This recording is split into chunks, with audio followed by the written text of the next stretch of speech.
เวลาเย็บแล้วเย็บสินแล้ววันนี้เฮาสิต่อตุงว่ามันกว้างเฮามากว้างมาแคบซำใดหั่นบางคนเขาก็จะเอาแอวกับถ่ายให้เนาะมาบวกกันแล้วก็มาหา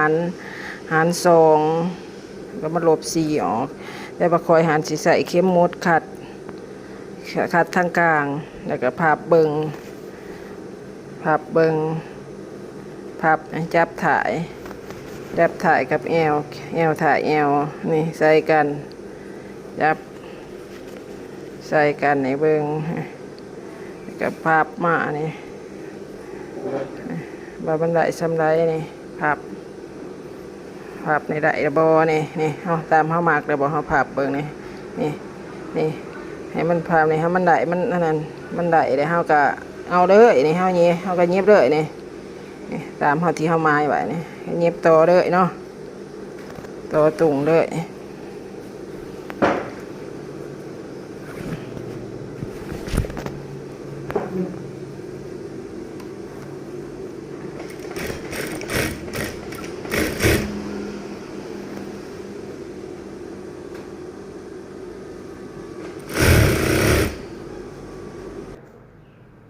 เมื่อเฮาต่อตุงเรียบร้อยแล้วเฮาก็สิมาพับเบิ่งปลายขั้วเฮาสายเพื่อสิลงหัวเนาะมันสิเท่าไหร่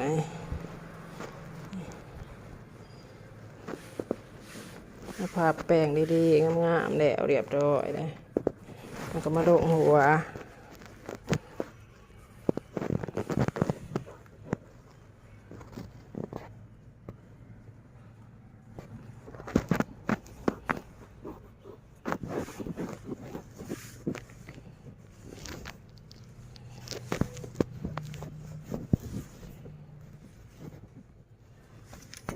ลงหัวสิลงหัวเท่าไร2 ครึ่งบ่นี่ก็ขีดไว้บนที่ว่าเฮาลงเฮาใส่บรรทัดโค้งเลยตามที่เฮาขีดนี่หลังจากนั้นเฮาก็ปิดมาด้านหลังเฮาลงนี้ด้านหลังนี่0.6นี่แล้วก็ใส่บรรทัดโค้งนี่มันถัดโค้งเรียบร้อยแล้วนะคะก็ชิมาพับนี่กีบให้มันเต็งกันนี่กีบถ่ายกับกีบถ่ายนี่กีบถ่ายกับกีบถ่ายกีบก้นกับกีบต้นให้มันเสมอกันนะคะก็จังมาแป้งนี่มาขีดให้มันเสมอกันด่านท้องตามเฮานี่เฮาก็ขีดแป้งให้มันงามๆตัวนี้ก็เบิ่งว่ามันถือหรือบ่2 ครึ่งเฮาก็ไม้มานี่แล้วเฮาก็สิเอาด่านรุมเลยนี่ขีดมากระด่านรุมเลยมันก็สิมาพื้อออกเบิ่งมาแป้งมันอีกมันบ่เสมอมันบ่งามบ่ได้เฮาก็แป้งเอาขีดไปตามเฮา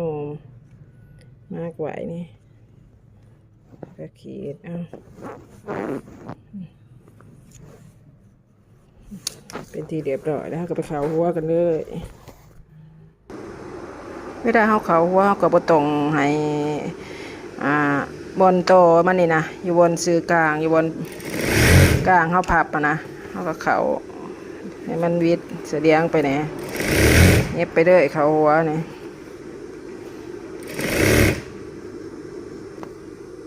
เขาก็สิมาเต็ง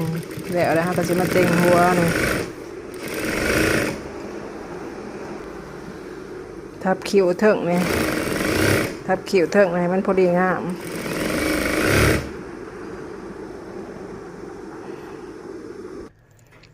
สำเร็จก็ถือว่าเป็นอันสำเร็จเนาะเย็บสินเนาะนี่ด่านดังนี่ก็เป็นอันที่เหียบหอยในการเย็บสินของเรานี่พี่น้องเอ้ยเรียบร้อยเด้อเข้าใจน้ำกันบ่